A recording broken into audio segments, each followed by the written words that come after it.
एक जादू को रानी की कहानी। सस्पेंस भरी हिंदी कहानी। 400 शब्द। बहुत समय पहले पहाड़ों के बीच बसे एक रहस्यमयी राज्य अंधगिरी में रानी तिलस्मीना राज करती थी। वो केवल सुंदर नहीं बल्कि रहस्यमयी जादूगरनी भी थी। कोई नहीं जानता था कि उसकी शक्ति का स्रोत क्या है। कहा जाता था कि महल के सबसे गुप्त तहखाने में एक काली पुस्तक रखी है जिसमें दुनिया का सबसे खतरनाक जादू बंद है। एक रात जब चंद्रमा बादलों में छुपा था, राज्य में अजीब घटनाएं होने लगी। पानी उल्टा बहने लगा, पेड़ फुसफुसाने लगे और लोगों की परछाइयां उनसे अलग चलने लगी। रानी ने महल को बंद करवा दिया और अकेले ही तहखाने में चली गई। राज्य में एक घुमंतू विद्वान आदित्य आया। उसे शक हुआ कि अंधगिरी का संतुलन बिगड़ चुका है। वो चुपके से महल में घुसा और तहखाने तक पहुंचा।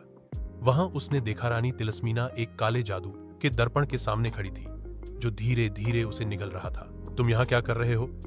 रानी की आवाज गूंज उठी, मगर उसकी आंखों में डर था।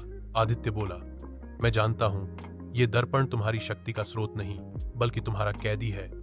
तुम जादू की मालकिन नहीं, उसकी बंधक हो। रानी कांप उठी।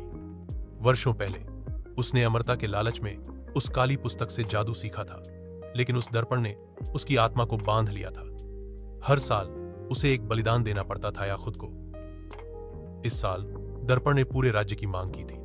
आदित्य ने अपनी ज्ञान शक्ति से एक मंत्र उच्चारित किया जिससे दर्पण फट गया। एक तेज चीख के साथ काली धुंध बाहर निकली और रानी जमीन पर गिर पड़ी।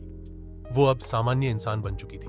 राज्य बच गया, बस तहखाने की दीवार पर एक संदेश जल उठा, जिसने दर्पण तोड़ा वही अगला रक्षक होगा। आदित्य की आंखें चमक उठी। शायद वह भी अब जादू के खेल में फंस चुका था।